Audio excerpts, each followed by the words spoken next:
Kebijaksanaan Jaka Tingkir bagian 18. Wah, celaka itu.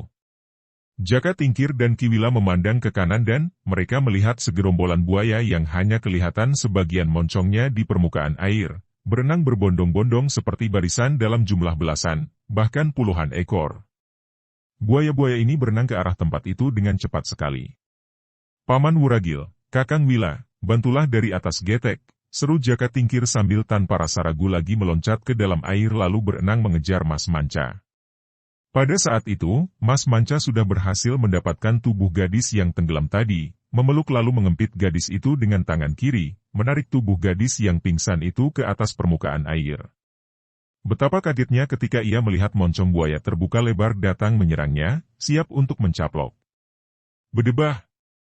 Makinya dan tangan kanannya yang dikepal dipukulkan sekuat tenaga ke arah kepala buaya, di antara kedua mata. Buk! Buaya kesakitan, menyelam dan menyabetkan ekornya yang kuat seperti ruyung baja itu ke arah Mas Manca. Pemuda ini cepat menangkis dengan lengannya. Pukulan ekor itu tidak melukainya, akan tetapi saking kerasnya pukulan, tubuhnya sampai terlempar dan kempitannya pada tubuh si gadis hampir terlepas. Sementara itu buaya tadi telah berenang lagi menyambar. Celaka, keluh Mas Manca. Karena dia harus menjaga supaya gadis itu tidak tenggelam atau tidak terlalu banyak minum air, maka tentu saja gerakan-gerakannya kurang lincah dan kurang leluasa ia menghadapi lawan yang amat berbahaya ini. Baiknya pada saat itu, Jaka Tingkir sudah berenang dekat. Dimas Manca, lekas bawa dia berenang ke darat. Biar aku menghadapi setan-setan ini, kata Jaka Tingkir sambil membetot ekor buaya yang menyergap Mas Manca dari belakang dan sekali menyendal, buaya itu terlempar jauh ke tengah-tengah gerombolan buaya yang berenang mendatangi. Melihat bahwa puluhan ekor buaya datang, Mas Manca terkejut sekali dan cepat-cepat ia berenang membawa gadis itu ke tepi bengawan. Kiwila dan Ki Wuragil tadinya pucat gemetaran hanya berdiri dengan kedua kaki menggigil. Akan tetapi ketika melihat betapa bahaya besar mengancam, mereka lalu mengangkat dayung dan sedapat-dapatnya mereka menghantam ke kanan-kiri, ke arah kepala buaya yang berani mendekat getek. Mampus kau! Kiwila menghantamkan dayungnya sekuat tenaga. Prak! Buaya yang kena dihantam matanya kaget dan menyelam sambil menyabetkan ekor sedangkan Kiwila berdiri bengong memandang gagang dayung yang ternyata suah hancur tinggal gagangnya saja di tangannya. Pada saat itu ekor buaya menyambar, namun sedikit banyak Kiwila pernah mempelajari ilmu, maka dengan tungkaknya bagian yang paling lemah dari buaya terdekat, yaitu bagian matanya. Des, kalau buaya itu dapat bicara, tentu akan meraung-raung sekerasnya karena matanya pecah dihantam dayung. Ia tidak menyelam, bahkan lalu timbul dan tinggal gagangnya saja karena bagian bawahnya sudah pindah dan mengungsi ke dalam perut buaya. Ki Wuragil melihat mulut buaya demikian lebarnya, melihat gigi yang berbentuk gergaji demikian mengerikan, berdiri seperti patung dengan mulut dibuka lebar-lebar. Loh, Paman Wuragil. Kau ini bagaimana sih? Lawong dikeroyok bajul gini malah enak-enak menguap, kayak penjudi kesiangan saja. Tegur Kiwila yang dalam keadaan bagaimanapun juga tidak pernah kehilangan sifatnya yang suka berjenaka dan main-main. Ki Wuragil sadar akan dirinya, menjawab. Lah itu si bajul buntung tadi menguap di depanku, mulutnya begitu lebar. Siapa orangnya yang tidak ikut-ikutan mengantuk, menguap itu menular, loh?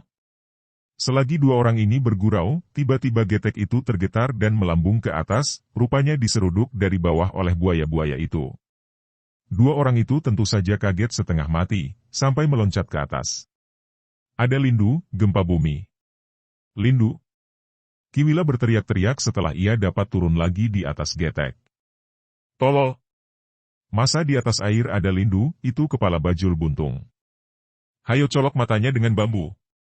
Celaki Wuragil dan keduanya yang sudah tidak memegang dayung lagi lalu menyambar dua batang bambu dan dengan cekatan mereka memapas ujung bambu menjadi runcing. Dengan senjata sederhana yang ampuh ini keduanya lalu berjuang. Setiap nampak kepala buaya tersembul dekat bambu runcing mereka meluncur dan menancap mata buaya. Tentu saja sakit sekali mata di sate bambu runcing.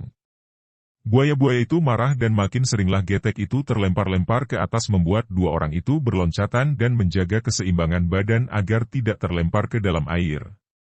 Yang hebat mengagumkan adalah sepak terjang Jaka Tingkir. Satria perkasa ini bagaikan seekor ikan cucut, berenang meluncur ke sana-sini antara kepungan para buaya. Tiap kali tangannya menghantam, seekor buaya terlempar dan tiap kali ibu jari telunjuknya menusuk, sebuah mata buaya menjadi buta dan berlumuran darah. Serangan-serangan buaya dapat dihindarkannya semua dengan tendangan kaki, tangkisan lengan, benar-benar menakjubkan.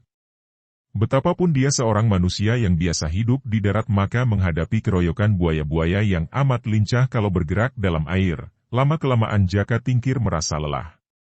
Terpaksa ia mencabut kerisnya dan baiknya pada saat itu, setelah meletakkan tubuh gadis yang pingsan di atas tanah. Mas Manca lalu terjun kembali dan dengan keris di tangan pemuda ini membantu kakaknya mengamuk. Makin banyak buaya yang dibikin buta matanya, semakin kacaulah keadaan binatang-binatang ini. Dalam keadaan buat mereka tidak memperdulikan apa-apa lagi, tidak tahu mana kawan mana lawan, sehingga terjadi perkelahian antara mereka sendiri. Kesempatan ini dipergunakan oleh Mas Manca dan Jaka Tingkir untuk berenang ke getek lalu meloncat ke atas getek. Ki Wuragil dan Wila cepat mendayung getek ke tepi sungai dan keempat orang itu mendarat. Untuk sejenak mereka memandang ke arah pertempuran mati-matian antara para buaya itu sendiri. Namun agaknya binatang-binatang itu pun segera mengetahui bahwa lawan sudah tidak ada, maka satu demi satu mereka menyelam dan lenyap dari permukaan air, meninggalkan air yang menjadi keruh dan kemerahan, bekas darah mereka. Ketika Jaka Tingkir menengok ke kiri di mana tadi Mas Manca berdiri, ia heran karena pemuda itu tidak ada. Cepat ia memutar tubuh dan tersenyum Jaka Tingkir ketika melihat bahwa Mas Manca sedang berlutut menolong gadis yang masih pingsan itu. Ki Wila dengan lagak lucu menjawil, menyentuh lengan Ki Wuragil sambil menunding-nunding ke arah Mas Manca, pecengas-pecengis, menyeringai, seperti monyet mencium terasi. Ki Wuragil juga peringas-peringis sedang Jaka Tingkir tersenyum-senyum saja. Dalam keadaan basah kuyup, rambutnya awut-awutan, mukanya pucat dan pakaiannya tidak karuan itu malah menonjolkan kejeritaan yang asli. Tiba-tiba Mas Manca berpaling, wajahnya yang tampan nampak sungguh-sungguh dan membayangkan kegelisahan. Paman Wuragil dan Kakang Wila kenapa peringas-peringis saja? Lebih baik lekaslah bantu ini, dia ini, tidak lekas sadar kembali, jangan-jangan. Berat bagi Mas Manca untuk mengeluarkan kata, mati. Entah bagaimana begitu melihat gadis ini ketika berlari-lari hendak melempar diri ke sungai, lalu ketika dengan lemah lunglai tubuh gadis itu dipeluk dan diselamatkannya, sampai ketika ia mendukungnya ke daratan dan kemudian sekarang melihat gadis itu rebah terlentang tak bergerak seperti mati, hati pemuda ini tidak karu-karuan rasanya. Belum pernah selama hidupnya ia mengalami perasaan seperti ini. Menghadapi amukan buaya-buaya ganas tadi, ia tidak merasa gentar sedikit pun. Sekarang ketakutan setengah mati kalau gadis ini tak tertolong nyawanya. Jaka Tingkir datang mendekat, memandang sejenak. Dia tidak apa-apa, Dimas. Tariklah kedua lengannya ke atas berkali-kali agar mudah baginya bernapas. Paman Wuragil, tolong kau buatkan api unggun untuk mengusir nyamuk dan dingin. Kak Wila, kau ikat baik-baik getek kita pada pohon agar jangan hanyut terbawa air.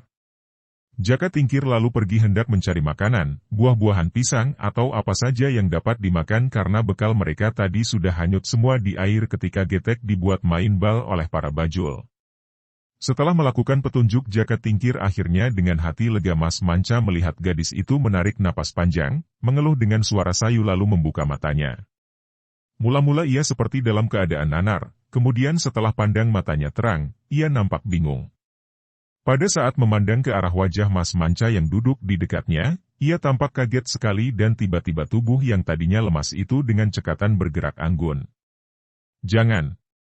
Jangan sentuh aku, teriaknya seperti orang kalap. Lebih baik kau bunuh aku, lebih baik mati daripada kau sentuh, laki-laki biadab. Perampok kejam.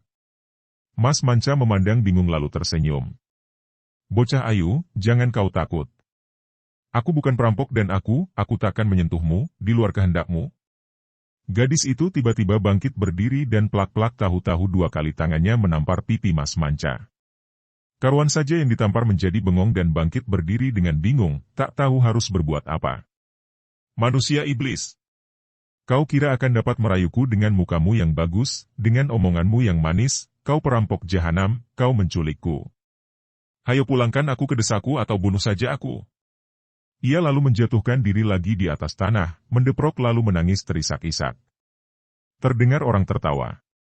Ki Wuragil yang tertawa.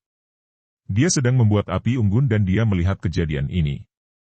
Hatinya geli sekali dan ia berkata, Orang itu kalau